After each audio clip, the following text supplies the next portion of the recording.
Hello, everybody, and welcome back to another episode of Soul Care Nomad. My name is Matthew Wilbanks. I'm here with my good friend and mentor and tired boy, John Okinaga. Dr. O, you've got some big stuff happening the day before this episode comes out. Yeah, I'm going to Japan. Yep. Oh, Again. okay, don't sound so excited now. You, you know how much I hate being away from my family. So here's the crazy part, Matt. I fly out Sunday at 11:30. I land Monday. Mm-hmm. I stay in a hotel at the airport. Then I get a taxi to, I get a taxi to the location I'm speaking at, KBI Institute. Then the rest of my team arrives Wednesday. I teach Wednesday night, all day Thursday, all day Friday, Saturday. Then I think I get sent to another hotel Saturday night and I fly out Sunday morning. Whew. Just enough time for you not to adjust to the time change. Either way. Yeah, I mean, they're like, do you want to have extra time to sightsee? And you know how much I love sightseeing, right? So yeah, that's on the top of your list everywhere you go. Yeah, for sure. I'm like, just get me in and get me out. And now that I'm looking at my schedule, I'm like, I'm stupid. So I guess that's why I'm not as excited on this talking about it. I'm like, I'm going to be wrecked. Mm-hmm. The nice thing is you can download this episode and re-listen to yourself as we talk about stress. Now, I mentioned it in the episode that came out this past week, but I'll reiterate it. I got back from camp. It's been a full week since I've been back from camp, which has been a thing of its own. How was camp? It was good, but it was also the worst camp experience I've ever had. Oh wow, that's oh my gosh. So I won't say the name of anyone because I'm not like that. But the camp we went to was a college campus. They did not work well with the camp organizers, and I mean it was both ways. Camp organizers didn't turn in certain things when they should have, and then the college did not recover well at all. There is a lot of stuff that happened, so pretty much we get there. So this leads into talking about stress because I'm going to tell you how my Monday was. Okay. Monday, I get up. I'm ready to go to camp. I don't like a lot like you for traveling. Not a fan of traveling for camp because that's way too many students I have to deal with. So I hate travel. Yeah, but so I get up, get the charter bus we rented gets there early, and I'm like, perfect. That means we can get going. And so we get all the stuff. I have a little pushback. It is what it is. Are you okay over there? I'm dying. That's good. I forgot my cough drops at home, I think. Actually, not I think. I know because I'm looking at my desk right now. And what happens? So we get off the bus. Everything's, peachy. The camp staff comes on. Who's ready for camp? Woo! So I go and I start checking in. And we filled out everything online. I checked, everyone filled out everything. We're good to go. I lost your file. No, I get to camp and they tell us we have 5 students who have not registered. And I was like, that's a lie. I have printed copies right here.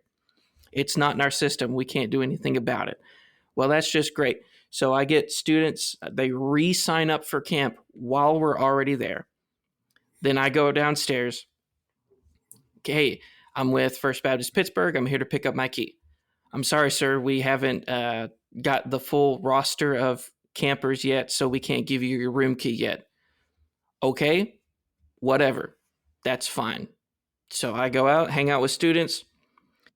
An hour after we got to camp, we finally get our room keys. An hour. Just an hour, you're fine. Well, Not like here's our the thing. 24-hour Japan flight. That's true. It's perspective. The girls get to their dorm room, and 5 of the rooms, the only thing in there is redone drywall. Eh? No furniture, no light fixtures, nothing. And I'm like, okay, you've got to be kidding me. I've already dealt with our students. All our students are registered. No, they're not.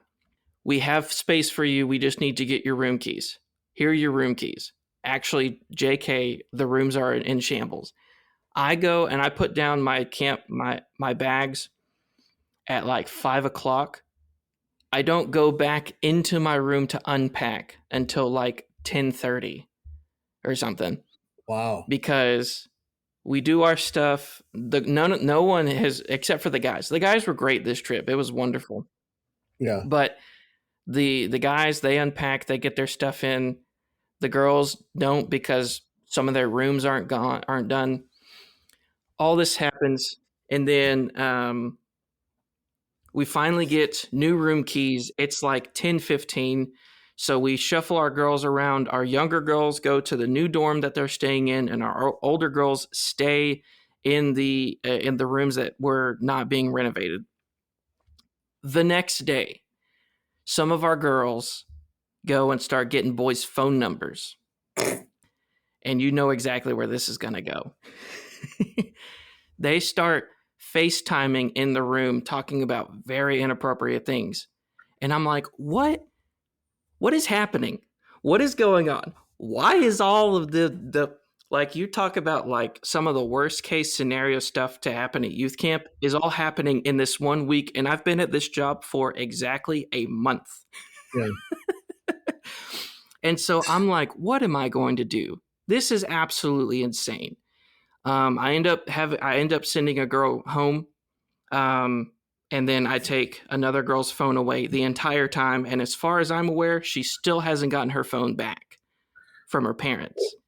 Oh. And so I'm like, this is crazy. This is absolutely insane.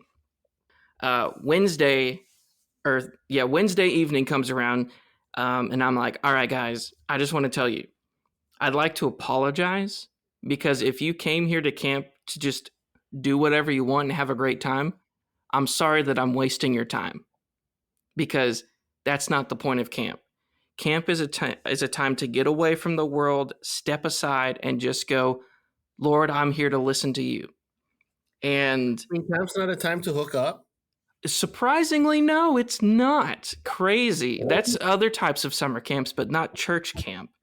Because every time I went to Centrifuge, that's why I went. I wanted to meet a cute girl that wasn't at my church. Wow. I'm sorry you wasted all that time. So, and then I do the one thing students don't like. I pray a long time. And I spend the rest of Wednesday evening, personally, not with them in the room. And then Thursday, I am just praying. I am going to God. I was like, God, I pray that you would just break through some of these students. That just you would break through the different things that they're holding up, the distractions. And I'm praying for that throughout the day. And at the end of Thursday, on our last night, student I've been talking to all week accepts the Lord. Around 20 students, like in the service, there's a time where the camp pastor says, if you're dealing with some sin right now, what I want you to do is I want you to stand up, turn around, and kneel, in front of your chair, and just go to God and ask for forgiveness and repentance. And like 20 of my students do that. Nice. So I'm like bawling. I'm crying because all the stress this week is now just finally being released. And it was just an incredible moment, because earlier in the week I talked to my buddy Tim, who's another youth minister, and that was one of the things I told him all this stuff, and he's like, dude, can we just stop for a moment and just pray?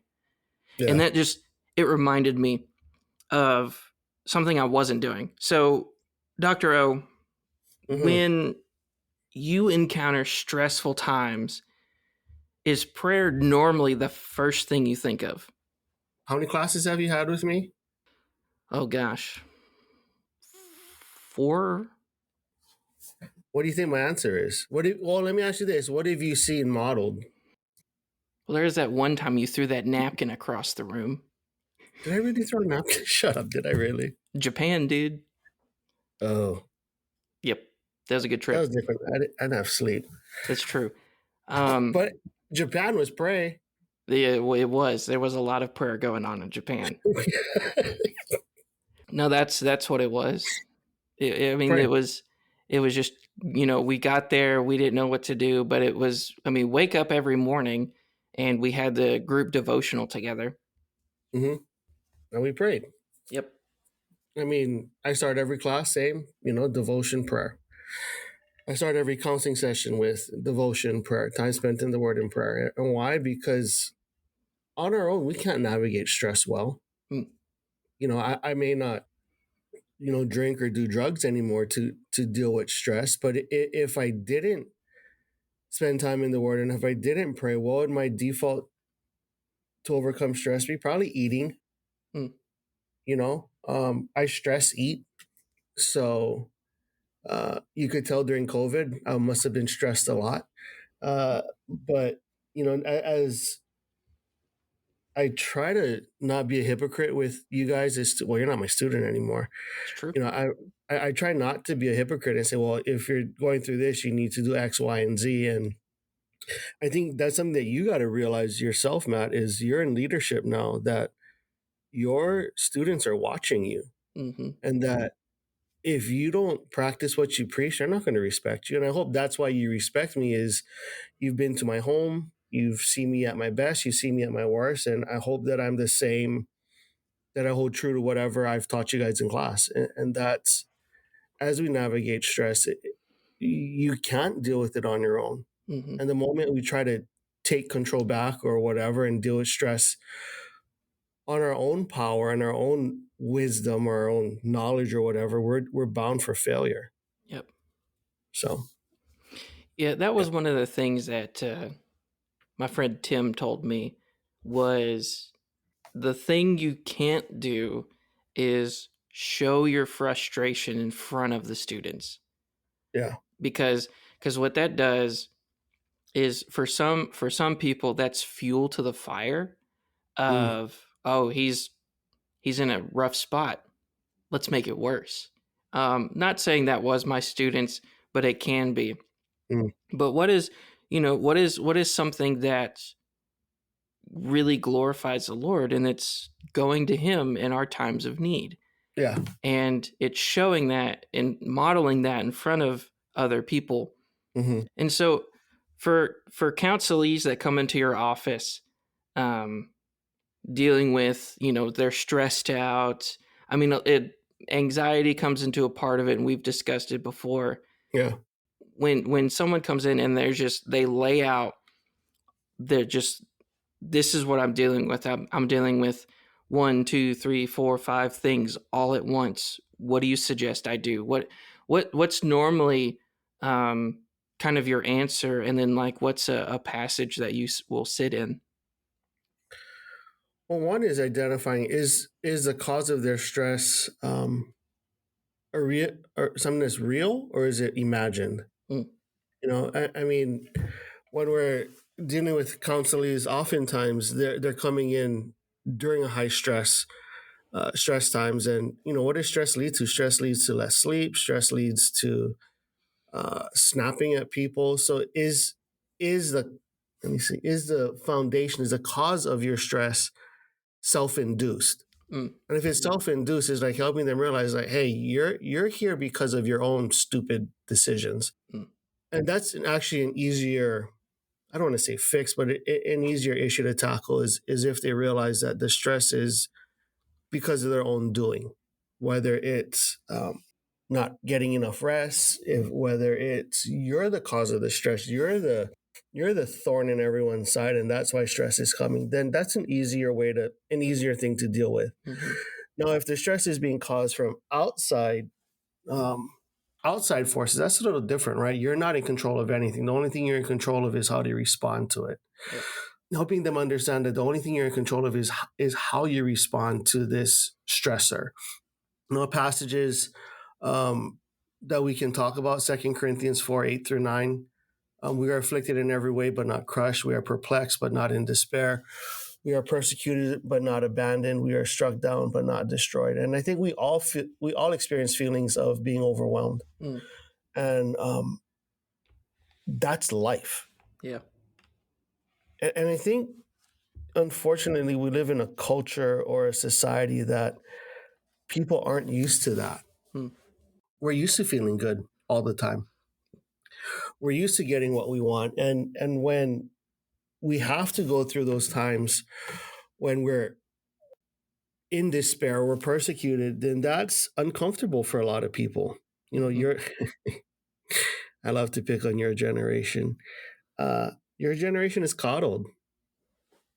You don't like, well, not you specifically, you haven't been coddled, but I'm seeing a lot of these younger counselees that I'm dealing with. They're not used to stress because mom and dad have helicoptered over them where they've never experienced hardship, and we have a bunch of coddled kids. And hey, I get it, James, I see James cry or whatever, and I want to make things better, but sometimes no, son, suck it up. So I think there's that. Another verse that we can go to is Matthew 11, 28 to 30. Come to me all who are weary and burdened, and I'll give you rest. Everyone knows that verse, but what does it actually mean? Take up my yoke and learn from me, because I am lowly and humble in the heart, and you will find rest for your souls, for my yoke is easy and my burden is light. But Jesus speaks so clearly with this passage for those who are feeling overwhelmed, offering invitation to find rest or relief. It acknowledges that our burdens are due to personal struggles, work, relationship, and other stressors. And this text just is a gentle call to come to Christ, the one who promises rest and ease from these burdens. But a lot of times we don't want to give it to Jesus. For whatever reason, we want that stress to become our identity. Oh, look at me, woe is me. That becomes our identity as someone who is constantly under heavy stress. And we don't give it to God because we don't want to. So let me ask you this. Matt, what are some issues that you tend to be like, this, not my hill to die on, but what is something that you have a hard time laying at the feet of Christ? One of the things I have difficulty laying at the feet of Christ is definitely my comfort. Not just a physical comfort, but also a mental comfort. Because something in Matthew 11, I think, is often overlooked, is that, he says, come to me, all of you who are weary and burdened, and I will give you rest. Take up my yoke and learn from me. That doesn't mean we get to take it easy and not do anything. We still have work to do. And one of the difficulties I have is hearing that this is what I'm supposed to do and going, yeah, that's what I'm supposed to do. And then I don't. Yeah. I struggle with that, because not saying that, that was never modeled for me, but it was never really challenged. Yeah. And that was something that my church did not do a good job of. It was something that was talked about, but it wasn't really challenged. And so whenever I read a verse like this, take up my yoke and learn from me, I don't like to look at verse 29. I'd rather look at verse 28. Come to me, all you who are weary and burdened, and I will give you rest. Yes, that's what I want. I'm tired. I'm exhausted. I just want rest. But there's work that still needs to be done. Like, I still had to make a decision on whether or not the student was going to stay with us. I had to make a decision if another student was going to get sent home or not. And these are not fun decisions to make when you're trying to show everyone that camp is a time where you can have fun and then be an enforcer of rules. Yeah. It's weird territory right there. But the deal is, if I was going to minister to the student I sent home, would I have done more damage if that student had stayed. And the deeds that were done were not punished. Mm. Is that going to lead to growth, or is that going to lead to stunt? And I had to make that decision in that moment. And the student was like, I know I've messed up. I realize that, but I just think it'd be good for me to stay here because I've learned a lot this week. And I'm hearing that and I'm going, yes, but what you did crossed the line.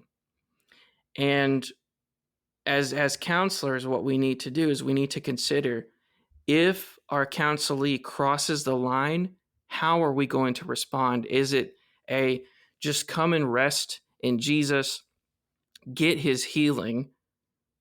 Or are we also going to add, but there is still work that needs to be done? Mm. And for me, the difficulty comes in, I understand that there's work to be done, but I don't want to. I recently watched the Fallout series on Amazon Prime, which I've been a big fan of the games for, oh gosh, multiple years now. And so I'm replaying Fallout 4, and it's been good, it's been fun. But at the same time, there's also a book sitting on my coffee table that my pastor handed me. And he said, I think you'll enjoy this book. I read the first chapter 3 weeks ago. so that's listening to this. Yeah. Hey, I will say, I have been listening to an audiobook of The Pilgrim's Progress, which I really like that book. There are so many things in it. Like, I just listened to the part on the way to work today of Christian he sees the celestial city. He's going to Zion. He has to cross this river. Mm. And the guide says, hey, as you are going to cross this river, it's going to be difficult. It is not going to be easy, but your reward is sitting at the other side.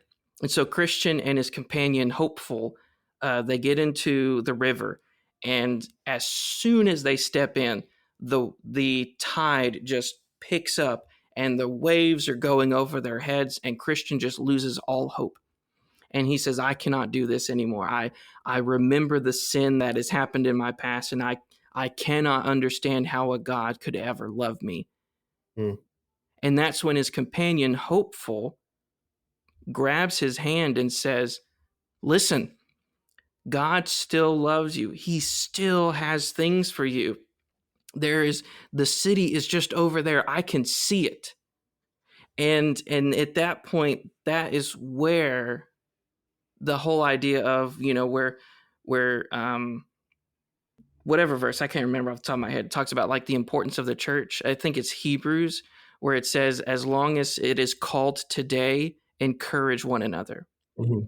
And when we're going through stress and when we're going through difficult times, we have to be the hopeful for a Christian, but we might also need a hopeful for us.